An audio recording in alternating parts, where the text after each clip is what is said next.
అసలు ఆ మెడ నొప్పి అనేది దేనివల్ల వస్తుంది సార్? ఎందుకొస్తుంది? మెడ నొప్పికి చాలా కారణాలున్నాయమ్మా. ఓకే. ఇదేంటంటే మనకి వెనకాతల ఉండే కండరాలుంటాయి. ఆ తర్వాతేమో వెనకాతల దానికి అతుక్కున్న బోన్స్ ఉంటాయి. ఆ తర్వాత మనకి అందరికీ తెలిసినటువంటి విషయం ఏంటంటే స్పైనల్ కార్డ్ ఉంటుంది. అందులోంచి నర్వ్స్ వచ్చి చేతుల్లోకొస్తాయి. వీటిలన్నిటిలోని ఎందులోనైనా కూడా డిస్టర్బెన్స్ వచ్చి మెడ నొప్పి, తర్వాత తలనొప్పులు, చేతుల నొప్పులు అవి రావడానికి ఎప్పుడూ అవకాశం ఉంది.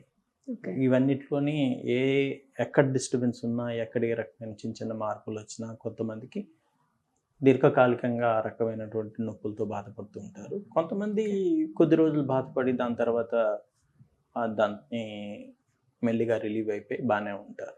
కాపోతే ఓకే. ఇప్పుడున్న మీరు చెప్పినట్టుగా ఈ ప్రొఫెషన్స్ అన్నిట్లోని కూడా ఏం చేస్తూ ఉంటారంటే, వాళ్ళు ఎక్కువసేపు కూర్చునే ఉంటారు. తర్వాత సిస్టమ్ చూడటం గానీ, లేకపోతే తల వంచి చదువుకోవడం గానీ, లేకపోతే వే ఈ ఎలక్ట్రానిక్ మీడియా చూడటం వలన గానీ, ఇలా కంటిన్యూయస్‌గా మెడ మీద ఒత్తిడి ఉండడం వలన, రకరకాల విషయాల వలన వాళ్ళకి మెడ నొప్పులు, ఆ తర్వాత చేతుల నొప్పులు, తలనొప్పులు అవన్నీ